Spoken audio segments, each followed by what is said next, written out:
चाचा चौधरी और बर्फ का दानव।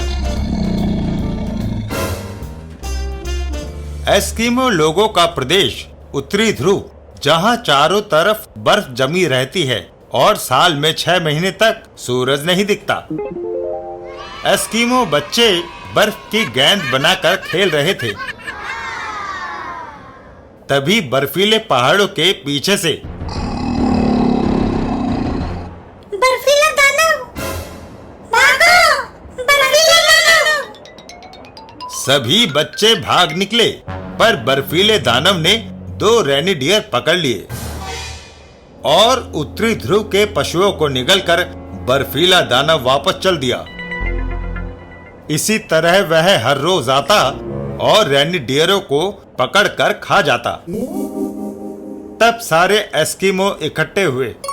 रेनिडियर हमारा उपयोगी पशु है, हमारी स्लेज खींचता है, उसकी खाल के हम कपड़े पहनते हैं। अगर बर्फीला दानव उन्हें यूं ही खाता गया तो एक दिन सब खत्म हो जाएंगे। भारत देश में मेरा एक दोस्त चाचा चौधरी रहता है, मैं उसे चिट्ठी लिखता हूँ। इधर भारत में साबू, उत्तरी ध्रुव से मेरे दोस्त फोजो की चिट्ठी आई है, हमें तुरंत वहां पहुंचना है। उत्तरी ध्रुव पहुंचकर, चाचा जी, वह दानव आगे बढ़ रहा है, क्या मैं उसकी गर्दन मरोड़ दूं? साबू। नहीं साबू, उसे इस पत्थर पर खड़े रेनिडियर को उठाने दो। बर्फीले दानव ने रेनिडियर को पकड़ लिया और तभी वह हड़बड़ा गया।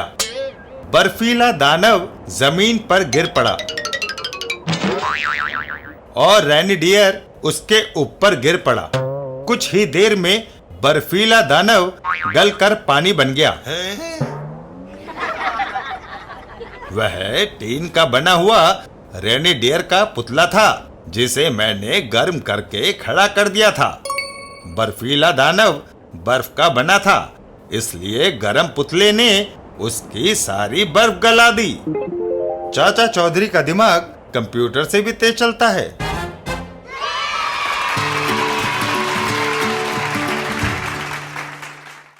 चाचा चौधरी और जादूगर। डाकू गोबर सिंह जादूगर पताशा के पास, जादूगर साहब, एक मेरा भी काम कर दो। बोलो। चाचा चौधरी को ठिकाने लगाना है, जो मांगोगे दाम दूंगा। वह चूहा, उसे तो मेरी ये छड़ी मिनटों में ठिकाने लगा देगी। पर जहां मेरी बंदूकें और तलवारें फेल हो गई, वहां ये मामूली छड़ी क्या करेगी? कमबख्त, हमें चैलेंज करता है। ये छड़ी मामूली नहीं, जादुई छड़ी है, देखो। इतना कहकर जादूगर पताशा अपनी जादुई छड़ी से इशारा करता है। बन जा गधा। और गोबर सिंह गधा बन जाता है। अब तुम जाओ, घास चरो, मैं चाचा चौधरी को देखता हूँ। रास्ते में, चाचा चौधरी, अच्छा हुआ तुम रास्ते में ही मिल गए, गधा बनने के लिए तैयार हो जाओ। तभी, अर्र, मिस्टर पताशा, ये क्या कर रहे हो? वह मेरा जुड़वा भाई छज्जू है। आई? नहीं, वह मुझे बचाने के लिए झूठ बोल रहा है। चाचा चौधरी मैं ही हूँ। नहीं, वह झूठ बोल रहा है। चाचा चौधरी मैं हूँ। नहीं, मैं हूँ। नहीं, मैं। जादूगर पताशा परेशान हो जाता है। ये क्या झमेला है?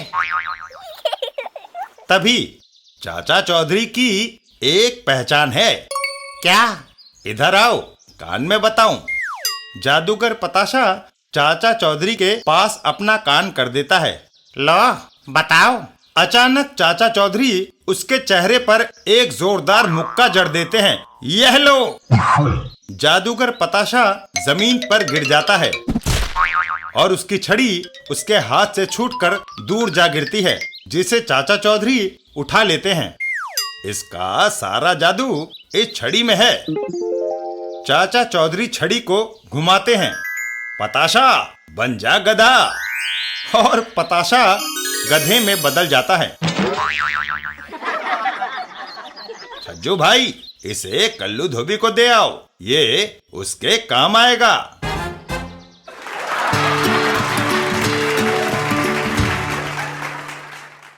चाचा चौधरी और मुच्छड़ दैत्य। एक दिन रास्ते में, साबू, ये किसकी सिसकियों की आवाज आ रही है? साबू एक और इशारा करता है। चाचा जी, इधर देखिए। एक छोटा सा आदमी एक पत्थर पर बैठा होता है।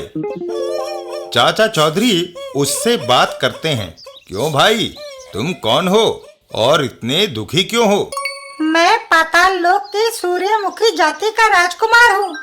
मेरी पत्नी स्वप्ना को मुच्छड़ दैत्य उठाकर ले गया है। फिक्र ना करो राजकुमार, साबू तुम्हारी पत्नी को रिहा करवाएगा। साबू राजकुमार को अपने हाथ पर उठा लेता है। हमें तुम अपना दोस्त समझो साबू। और साबू राजकुमार के बताए अनुसार वहां से चल देता है। आओ देखें, ये मुच्छड़ दैत्य है कौन? एक गुफा के नजदीक पहुंचकर वह उस गुफा में रहता है। साबू गुफा के अंदर प्रवेश कर जाता है। लगता है वह बाहर गया है। राजकुमार की पत्नी, अरे तुम यहाँ क्यों आए? मुच्छड़ दैत्य तुम्हें मार डालेगा। फिक्र मत करो, मेरे साथ मेरा एक दोस्त भी है। तभी अचानक गुफा में अंधेरा हो जाता है। अरे, ये एकाएक अंधेरा कैसे हो गया? मुच्छड़ दैत्य आ गया है, जान बचाने के लिए भागो। गुफा के बाहर मुच्छड़ दैत्य, तुम लोग यहाँ क्यों आए? मैं तुम्हें मार डालूंगा। मुच्छड़ दैत्य साबू पर हमला कर देता है। ओहो, साबू जमीन पर गिर पड़ता है। मरने के लिए तैयार हो जाओ।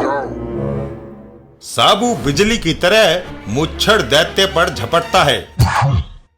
साबू का एक जोरदार घूसा और मुच्छड़ दैत्य चित्त हो जाता है। मुच्छड़ दैत्य मर गया, पिंजरे से बाहर आओ। और राजकुमार अपनी पत्नी को लेकर वहां से चल देता है।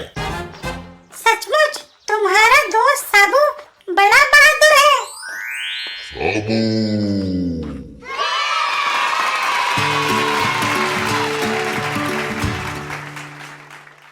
चाचा चौधरी और दमदार पहलवान। एक दिन चाचा चौधरी और साबू घूमने निकले तो रास्ते में, अर्र कंचक्कर, अपने बेटे को क्यों मार रहे हो? जिद कर रहा है कि पतंग उड़ा कर दो। हवा ही नहीं है, पतंग कैसे उड़ेगी? हवा खरीदने वाली चीज होती तो मैं इसे ले देता।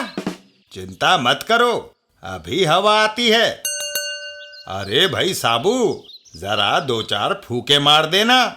अभी लो चाचा जी। और साबू फूक मारना शुरू करता है। साबू की फूक से पतंग हवा में उड़ जाती है। वाह, मजा आ गया। दूसरे दिन, आछू! आछू! अरे साबू, क्या हो गया? चाचा जी, जुकाम हो गया है। तुम आराम करो, मैं तुम्हारी चाची को तुलसी के पत्ते उबालने को कहता हूँ। तुलसी के पत्तों का पानी पीने से तुम्हें आराम आ जाएगा। मैदान में साबू का बिस्तर बिछा दिया जाता है। वहां से थोड़ी दूरी पर, अरे उस्ताद गामा, एक खुशखबरी लाया हूँ। क्या? साबू बीमार पड़ गया है। इस मौके पर यदि उसे कुश्ती के लिए ललकारो तो वह लड़ेगा नहीं। अगर लड़ेगा तो हार जाएगा। वाह छोटू, क्या तरकीब निकाली है। मैं अभी जाता हूँ। उस्ताद गामा तुरंत वहां से चल देता है। उस्ताद गामा और चाचा चौधरी चौधरी, कहाँ है तुम्हारा साबू? मैं उससे कुश्ती लड़ने आया हूँ। मुझे और कुछ तो नहीं पता, इतना कहता हूँ कि उसके नजदीक मत जाना। अरे जा जा, मैं उसे अभी देखता हूँ। उस्ताद गामा साबू के ऊपर खड़ा हो जाता है। क्यों रे गीदड़, अपने आप को बड़ा रुस्तम समझता है? मैं आज तुझे कुश्ती के लिए ललकारता हूँ, अगर तुझमें जरा भी दम है तो। अचानक साबू को जोरदार छींक आ जाती है। चाचा जी, अभी यहाँ गामा पहलवान आया था, कहाँ गया? पता नहीं साबू, अभी देखता हूँ। अरे गामा, कहाँ चला गया? मैं यहाँ हूँ चाचा जी, मेहरबानी करके मुझे नीचे उतारिए। गामा पहलवान एक पेड़ पर लटका होता है। अरे, मैंने तुझे कहा था ना कि साबू के पास मत जाना। एक ही छींक से तो तू उड़ गया, कुश्ती क्या लड़ेगा?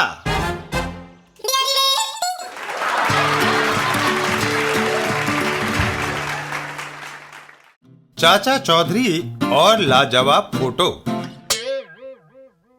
एक दिन शहर में एक जगह है। अरे फोकट, ये चाचा चौधरी का बुत क्यों पकड़ा हुआ है? चौखट, मैंने एक मजेदार योजना चाचा चौधरी को छकाने के लिए बनाई है। ये एक गुप्त फव्वारा है। बुत को इस पर खड़ा कर दिया और जल्दी से इधर आओ। दीवार के पीछे लगे इस बटन को दबाओ। चौखट बटन दबाता है और चाचा चौधरी का पुतला हवा में उछल जाता है। वाह! अब अगर इसी बुत की जगह सचमुच के चाचा चौधरी को लाकर खड़ा कर दिया जाए तो कैसा रहेगा? वाह! मार दिया पापड़ वाले को। अब मैं उसको फुसला कर लाता हूँ। तू यहाँ दीवार के पीछे खड़ा होकर बटन दबाना, ठीक है? फोकट चाचा चौधरी के पास जाता है।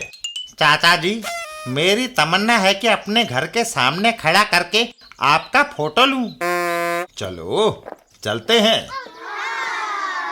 निश्चित स्थान पर पहुंचकर, ठीक है, जरा मुस्कुराइए। कमबख्त चौखट को पता नहीं क्या हो गया है। दीवार के पीछे, टिंगू मास्टर, ये डिब्बे में क्या लिए जा रहे हो? लड्डू, लो तुम भी खाओ। वाह, देसी घी के लगते हैं। हाँ, और खाओ। इधर फोकट चाचा चौधरी की तस्वीर ले लेता है। धन्यवाद, मेरा फोटो तो खिंच गया। अब तुम इधर आकर इसी जगह खड़े हो जाओ। मैं भी तुम्हारा एक फोटो खींचना चाहता हूँ। फोकट उसी जगह पर आकर खड़ा हो जाता है। फोकट, मुस्कुराओ। मुस्कुराहट तो कब की मेरी चेहरे से भाग गई। इधर लड्डू खाता चौखट अचानक चौंक जाता है। गजब हो गया, तुम्हारे लड्डू के चक्कर में मैं बटन दबाना भूल गया। चौखट बटन दबाता है और फोकट हवा में उछल जाता है। ओह, वाह, ये तो और भी अच्छा पोज है।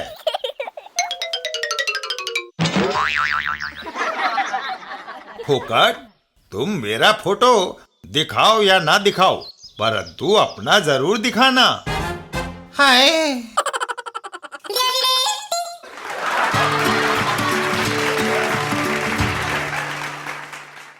चाचा चौधरी और मछली पकड़ना। एक दिन चाचा चौधरी के घर पर। अरे, तुम लोग सारा दिन बैठे बैठे रोटियां तोड़ते रहते हो। जाओ, कुछ कमाई धमाई करो। चाचा चौधरी और साबू चुपचाप उठकर चल देते हैं। चलो साबू, लगता है आज तुम्हारी चाची हमारे ऊपर ज्वालामुखी की तरह फट पड़ेगी। लेकिन हम जाए कहाँ चाचा जी? समुद्र की तरफ। डूबने? अरे बेवकूफ, क्या समुद्र में डूबने ही जाते हैं? मछलियां पकड़ने नहीं जा सकते। समुद्र तट पर पहुंचकर, हेलो मिस्टर टॉम, क्या करता? मिस्टर चौधरी, हम मछली पकड़ता, क्या तुम हमसे मुकाबला करेगा? ठीक है, हो जाए।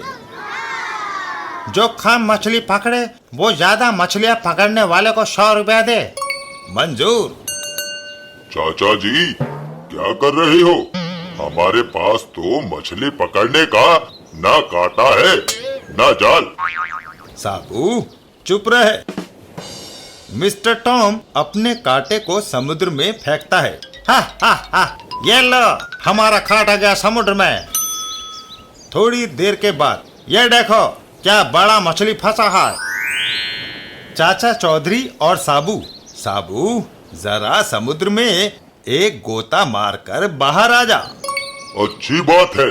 साबू समुद्र में छलांग लगा देता है। जय बजरंग बली।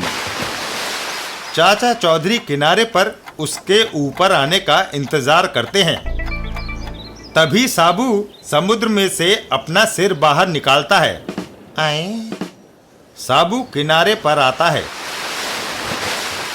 हा हा हा, देखो एक भी मछली नहीं फंसा। हा हा हा हा हा। 1 मिनट ठहरो मिस्टर टॉम। साबू अपने जूते उतारता है और उसमें से मछलियां उछल उछल कर बाहर गिरने लगती हैं। 1 2 3 4 5 6 7। अरे बाप रे, इतनी मछलियां। मिस्टर टॉम और चाचा चौधरी, ये लो 100 रुपया, हम हार गया।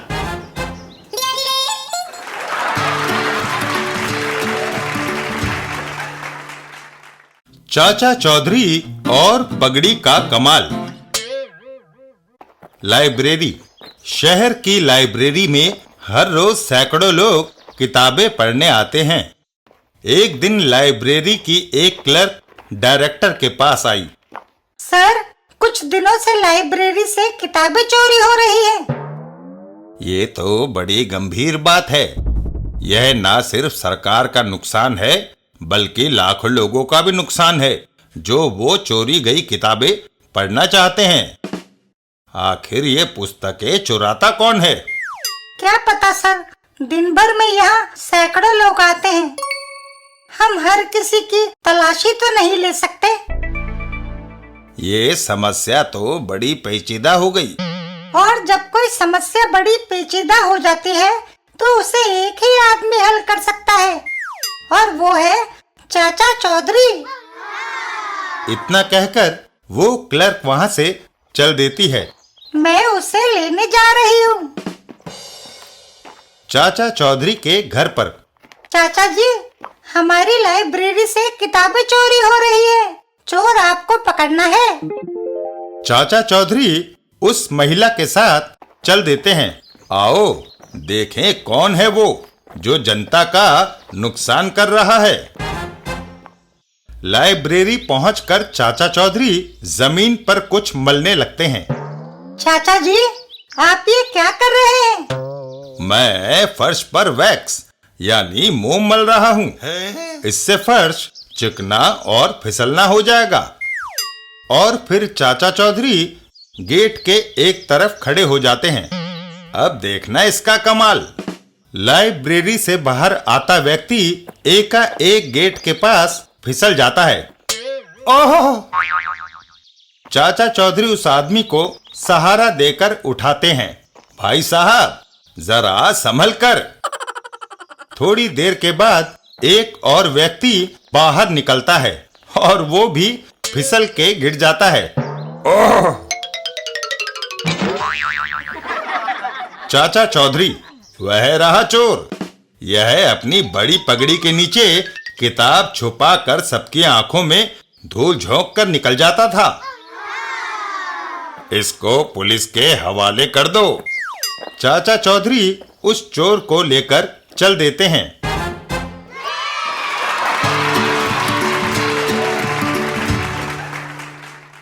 चाचा चौधरी और साबू एशियाड में। एशियाड।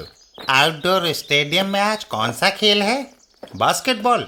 आज चाचा चौधरी का मुकाबला एक विदेशी टीम से है। स्टेडियम के अंदर। लो, वह चाचा चौधरी पर बास्केट ठोकने जा रहा है। वो प्लेयर बॉल को हवा में नेट की तरफ उछाल देता है। बास्केट! पर साबू उस बॉल को हवा में ही लपक लेता है अभी नहीं। और उस बॉल को लेकर दूसरी तरफ दौड़ जाता है। बास्केट ऐसे होता है। साबू बास्केट कर देता है। बास्केट! कितने पॉइंट से जीते? 100 के बाद मैंने गिनना छोड़ दिया था। साबू आओ, अब जरा इंडोर स्टेडियम की भी सुध ले लें। Indoor stadium. पहलवान, काफी हो गया, अब जरा हमारे पट्टे को भी जोर आजमाने दो। साबू बड़ा है, अगर हम थोड़ा भार इसके ऊपर रख दें तो कोई ऐतराज तो नहीं? बिल्कुल नहीं। दोनों पहलवान वजन के दोनों तरफ बैठ जाते हैं। लो, अब उठाओ इसे। बेचारे का दम निकल जाएगा। साबू और दोनों पहलवान। मैं एक ही हाथ इस्तेमाल करूंगा। जय बजरंग बली। साबू एक झटके से वजन को हवा में उठाता है और दोनों पहलवानों के सिर छत से जा टकराते हैं। नीचे उतारो, छत से टकराकर हमारे सर फूट गए। साबू। ऐसी वेट लिफ्टिंग मैंने ना तो किसी एशियन खेलों में देखी है, ना ही ओलंपिक्स में।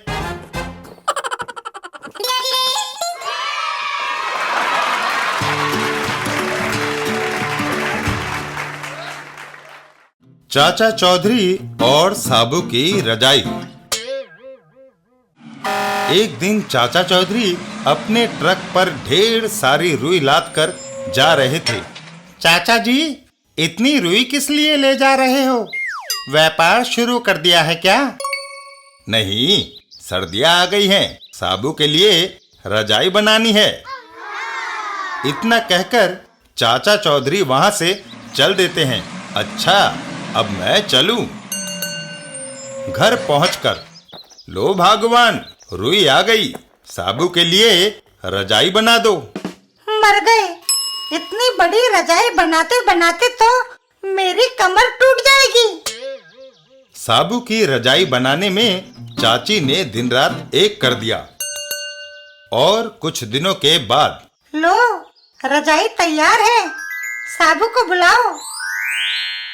चाची और साबू। साबू, आज रात तुम ये रजाई लेकर सोना, ठंड नहीं लगेगी। ठीक है चाची। रात को, चाची, ये रजाई तो छोटी है, पैर बाहर निकल जाते हैं। अरे, इसी में मेरी कमर टूट गई है। जैसी है उसी में गुजारा करो। वहां से थोड़ी दूरी पर, चिनमिन, साबू की क्या खबर? चिंचो, वह रजाई लेकर सो रहा है। ठीक है, मैं एक ही हाथ मारकर उसका सिर धड़ से अलग कर दूंगा। आओ। चिनमिन और चिंचो चाचा चौधरी के घर की तरफ चल देते हैं। चाचा चौधरी के घर पहुंचकर चिंचो हमला करने के लिए अपनी तलवार ऊपर उठाता है। साबू, तेरी मौत नींद में ही लिखी थी। चिंचो का एक जबरदस्त वार। तभी चिंचो को एक जोरदार लात पड़ती है। ओह, ये क्या? पीछे मुड़ते ही दोनों चौंक जाते हैं। साबू, तो फिर उस रजाई में कौन सो रहा है? साबू रजाई को उठाता है। कोई नहीं, चाचा जी ने मुझे बता दिया था कि आज की रात खतरे की है, इसलिए मैंने वृक्ष का तना रख दिया था। ये सुनते ही वो दोनों वहां से सर पर पैर रखकर भाग जाते हैं। भागो!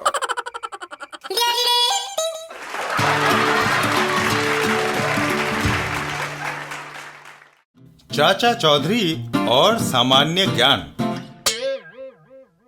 एक दिन चाचा चौधरी के घर पर साबू और चाचा चौधरी। चाचा जी, आप में आखिर ऐसी कौन सी बात है कि आपके पास हर सवाल का जवाब मौजूद है? अरे भाई, मैं एक सीधा साधा आदमी हूँ और हर समस्या का सीधा साधा हल खोजता हूं। लोग अक्सर समस्या की बारीकियों में पड़कर उसके मुख्य पहलू को नजरअंदाज कर देते हैं। चाचा जी, दिमाग की खुराक क्या है? तजुर्बा। साबू, जिसको जिंदगी का जितना तजुर्बा होगा उसका दिमाग उतना ही तेज होगा। साबू फिर से एक सवाल दाग देता है। चाचा जी, सामान्य ज्ञान क्या होता है? चाचा चौधरी साबू को लेकर घर से चल देते हैं। आओ बाहर चलते हैं। रास्ते में सामान्य ज्ञान का कोई ना कोई उदाहरण मिल ही जाएगा। रास्ते में आगे से रिड़कू राम चला आ रहा है। तभी अचानक उसका पांव फिसलता है। ओह! और वो जमीन पर गिर पड़ता है। कमबख्त, जब से ये नए जूते लिए हैं मैं 10वीं बार गिर चुका हूँ। दुकानदार कहता है जूते ठीक हैं, तुम्हारे पाँव कमजोर हैं जिससे तुम ठीक से चल नहीं पाते। मैंने डॉक्टर को दिखाया तो वो कहता है पाँव ठीक है, जूते ही खराब हैं। अब बताओ मैं क्या करूं? 2 कदम चलकर ही गिर पड़ता हूँ। तुम जरा खड़े हो जाओ। रिड़कू राम खड़ा हो जाता है। लो, हो गया। अब इन जूतों को उतारो। लो, उतार दिए। अब इन्हें अदल बदल कर पहनो और चलो। रिड़कू राम जूतों को अदल बदल कर पहनता है और दनदनाता हुआ वहां से चला जाता है। रिड़कू राम, देखा, अब तुम कभी नहीं गिरोगे। तुमने जूते उल्टे पहन रखे थे। चाचा चौधरी और साबू आगे चल देते हैं। साबू, देखा तुमने, दुकानदार और डॉक्टर समस्या की बारीकियों में उलझे रहे। किसी ने नहीं देखा कि रिड़कू राम ने उल्टे जूते पहन रखे हैं।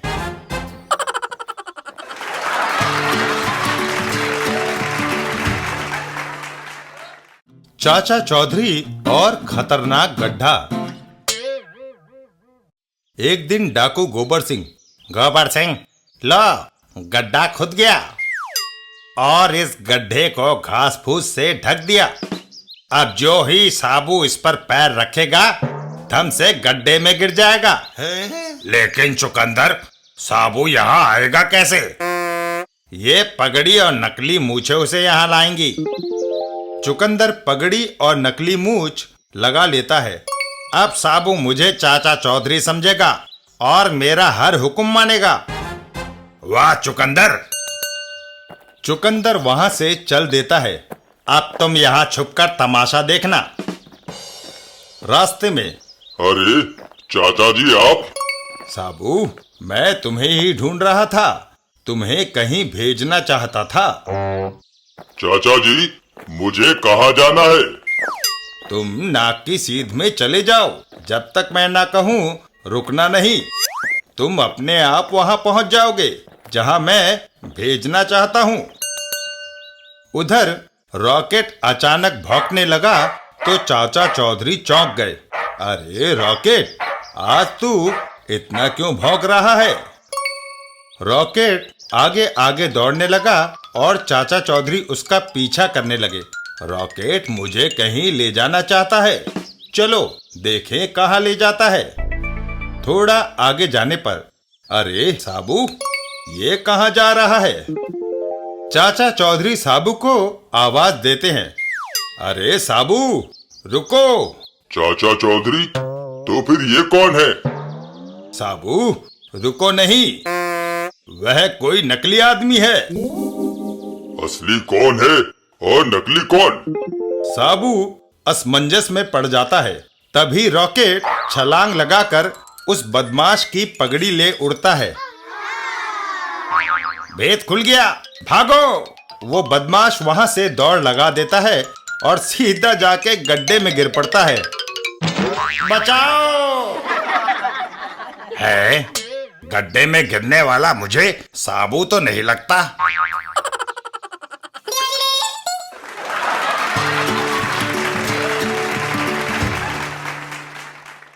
चाचा चौधरी और चांग चमन का कुत्ता।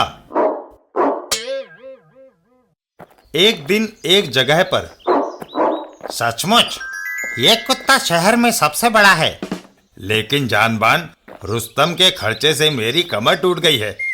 इसे रोज 1 किलो मटन खिलाना पड़ता है। तुम इसे किराए पर देकर इसका खर्चा निकाल सकते हो। ये भी कोई घोड़ा है जो कोई इसे तांगे के आगे जोत लेगा। चांग चमन, लो 100 रुपया।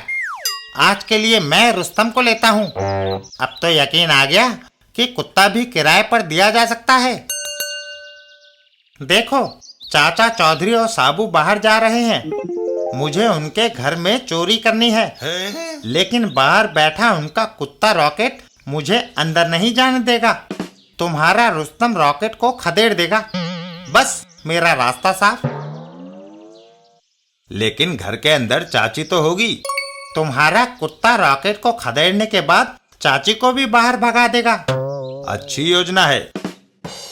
चांग चमन अपने कुत्ते को इशारा करता है, रुस्तम जाओ, शू।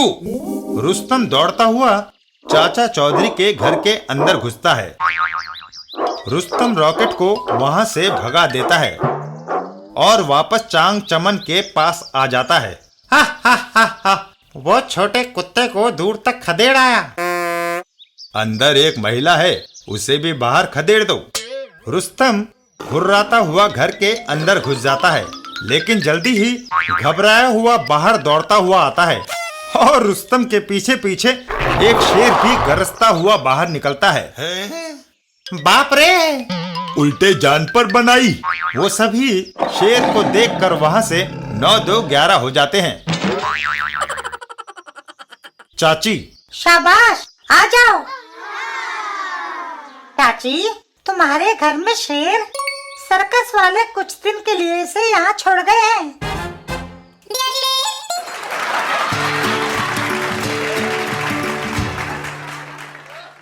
चाचा चौधरी और तरबूजों का व्यापार। एक दिन रास्ते में, तरबूज 3 रुपए किलो, तरबूज 3 रुपए किलो। अरे तरबूजी राम, इतने महंगे तरबूज? मेरे तरबूज महंगे इसलिए हैं क्योंकि ये शहर में सबसे ज्यादा मीठे हैं। अच्छा, लाओ जरा चक्कर देखें।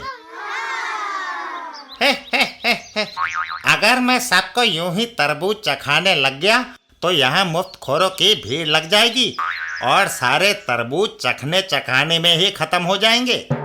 तरबूजी राम छुरी से एक तरबूज को काटने लगता है। हाँ, एक तरकीब है। तरबूज मैं खाता हूँ और तुम्हें बता दूंगा कि ये मीठा है या फीका। तरबूजी राम तरबूज को खाता है। वाह वाह, मिश्री है मिश्री। और छिलके को सड़क पर फेंक देता है। मजा आ गया। अरे तरबूजी राम, तुमने तरबूज खाकर छिलके सड़क पर फेंक दिए। अगर कोई फिसल कर गिर गया तो? अरे कोई गिरता है तो गिरने दो, अपना क्या जाता है। चाचा चौधरी वहां से चल देते हैं। इसके साथ माथा पच्ची करना भैंस के सामने बीन बजाने के बराबर है। तभी उधर से साबू आता दिखाई देता है। साबू, अचानक साबू फिसल जाता है। ओह, साबू फिसल गया। भागो, कहीं दब कर ना मर जाऊं। और साबू तरबूजी राम के तरबूजों के ऊपर गिर पड़ता है। हाय, मेरे सारे तरबूज कुचले गए। हाय, मैं बर्बाद हो गया। चाचा जी, तुमने ठीक ही कहा था, सड़क पर छिलके मत फेंको। साबू, अब ये तरबूज बिकेंगे तो है नहीं, क्यों ना मैं ही इनसे अपना पेट भर लूं।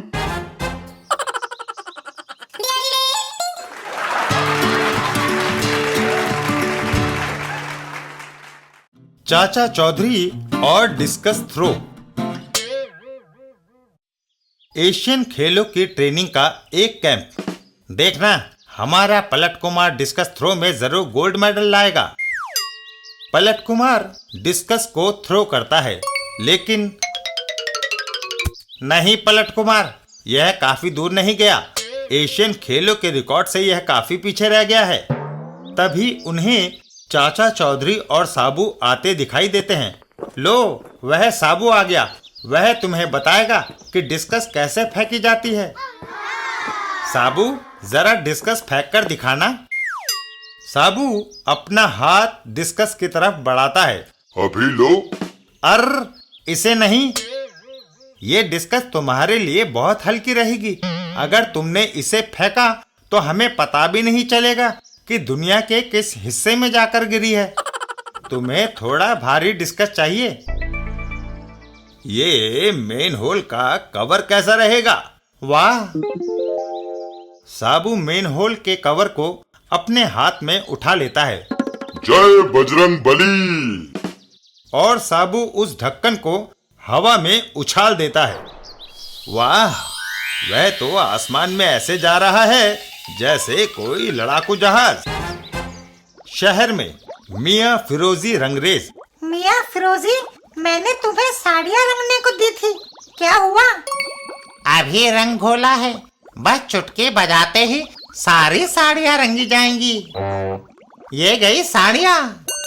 तभी हवा में आती हुई डिस्कस सीधा रंग के मर्तबान में गिर जाती है। ओह, ओह, आई। मियाँ फिरोजी रंगरेज, चाचा चौधरी। अरे मियाँ फिरोजी, इधर कहीं हमारी डिस्कस तो नहीं देखी? हैं?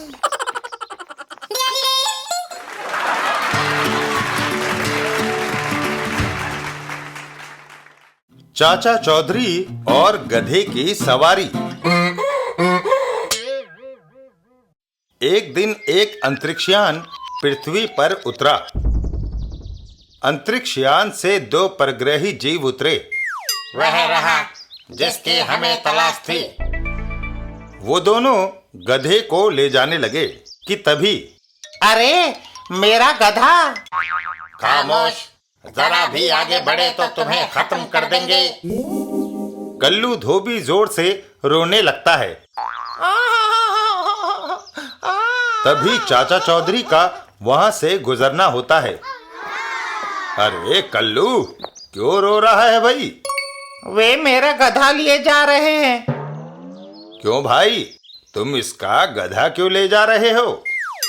हमने सोचा क्यों ना पृथ्वी के सारे गधे पकड़कर हम मंगल ग्रह पर ले जाएं और अपने धोबियों में बांट दें। लेकिन जनाब, जब आप पृथ्वी के सारे गधे हाँक कर ले जाएंगे तो हमारे धोबी क्या करेंगे? इसकी हमें परवाह नहीं। हट जाओ, वरना जान से हाथ धोना पड़ेगा। ये सुनकर साबू को गुस्सा आ जाता है। मच्छरों, हमारे घर आकर हमें ही आंखें दिखाते हो। ठहरो, मैं तुम्हें अभी मजा चखाता हूँ। साबू रुको, हम उनसे नहीं लड़ सकते। उनके पास बहुत शक्तिशाली हथियार है। चाचा चौधरी का दिमाग कंप्यूटर से भी तेज दौड़ने लगा। किसी ट्रिक से काम लेना चाहिए। चाचा चौधरी और परग्रही, आप बेशक सारे गधे ले जाइए, लेकिन मंगल ग्रह पर जाकर यदि आपको उसकी सवारी करना ना आया तो सब बेकार है। इसलिए इस पर बैठना यहीं से सीख लीजिए। तुम ठीक कहते हो। वो परग्रही गधे पर चढ़ने लगता है। इधर से नहीं, गधे पर हमेशा पीछे से चढ़ते हैं। और वो परग्रही चाचा चौधरी की बातों में आकर गधे के पीछे से चढ़ने लगता है। तुम ठीक कहते हो, मैं पीछे से ही चढ़ता हूँ। गधा एक जोरदार दुलत्ती उसको जड़ देता है। ओह, मर गया। वो परग्रही जमीन पर गिर जाता है और उसके हाथ से उसका हथियार छूट जाता है। चाचा चौधरी लपक कर उस हथियार को उठा लेते हैं और उन दोनों पर तान देते हैं। तुम दोनों मरने के लिए तैयार हो जाओ। नहीं, रहम करो, हमें मत मारो। हम तुम्हारे किसी गधे को नहीं छुएंगे। हम अभी अपने ग्रह लौट जाते हैं। और वो दोनों वापस अपने यान पर सवार होकर अपने ग्रह की तरफ लौट जाते हैं। जा भाई कल्लू, मजे से घाट पर कपड़े धो।